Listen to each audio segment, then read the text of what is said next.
Hey guys, so I thought that for this podcast, I'd just go ahead and use pictures and Poplet to help relay the information onto you. So I hope you enjoy this format. Today we're going to be talking about the Korean War. To begin to understand the Korean War, let's first revisit World War II, because it's from this conflict that the foundation for the Korean War is laid. World War II took place from 1939 through 1945. On one side, you had the Allied powers. Pictured here are the big three, or the three most important Allied leaders. From left to right, they are Joseph Stalin, President Franklin Delano Roosevelt, and Winston Churchill.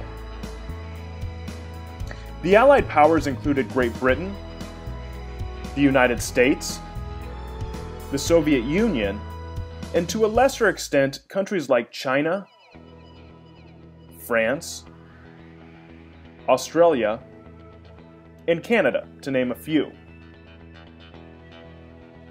On the other side, you had the Axis powers. The Axis powers were made up of Hitler's Germany, Japan, and Mussolini's Italy. For 5 years, each side struggled to gain control of Europe, Africa, and Asia. But by 1945, momentum shifted in favor of the Allies. It was during this year that Hitler committed suicide. Mussolini was captured by pro-Allied Italians and executed. And on May 8th, Germany surrendered, ending the war in Europe.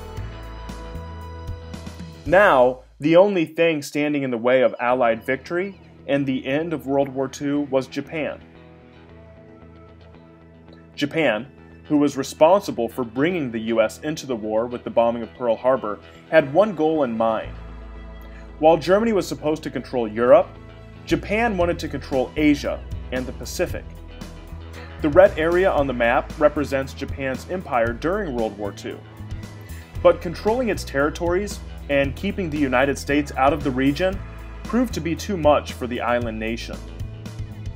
2 atomic bombs later, Japan surrendered on September 2nd of 1945, bringing an end to the Great War. Even though the United States and the Soviet Union were allies during World War II, tensions always existed between the two superpowers, and increasingly so following the war. The two nations were total opposites. The United States was democratic, with a capitalist economy. People had freedoms and opportunities, and the government was about protecting its people, not controlling them. The Soviet Union, however, had a one-party government and a communist economy. People lived in fear of their government, and their economy provided Soviets with a low standard of living and few opportunities. These differences came to the surface in Korea, which was taken away from Japan following World War II. Even though the decision was opposed by nearly all Koreans, the Soviet Union and the United States agreed to split the nation in half along the 38th parallel. South Korea was aided by the United States, and a democratic government was established. North Korea was aided by the Soviet Union, and a communist government was put into place. The goal of unifying Korea under a new, freely elected government was no longer a reality. And on June 25th of 1950, North Korea crossed the 38th parallel, looking to reunite the country by force. At the beginning of the war, North Korea quickly advanced into the south. Aided by Soviet supplies, the North Korean army made it as far as the red dotted line in the southeast corner of the peninsula.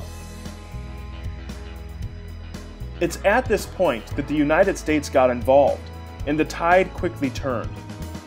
South Korean and US forces pushed North Korea all the way to the gray dotted line in the northern part of the peninsula. Having almost pushed the North Korean army out of the country, China intervened, coming to the aid of its communist neighbor. With China involved, South Korean and American troops were pushed back, and a stalemate occurred near the 38th parallel. After years of fighting with no progress on either side, the war came to an end and a new border was established on July 27 of 1953. This new border became known as the DMZ, or the Korean Demilitarized Zone. The strip of land is 160 miles long, 2.5 miles wide, and is the most heavily militarized border in the world. Today, the DMZ divides Korea into two extremely different parts.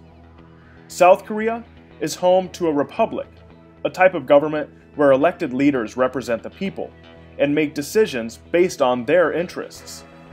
Their economy, a market economy, is one of the strongest in the world. And people living in South Korea enjoy a high standard of living. In the North, however, the story is very different. North Koreans are subject to totalitarian rule, a form of government focused on terrorizing and intimidating its people to maintain power. And North Korea's economy experiences the hardships that all communist command economies do, with much of its population living in poverty.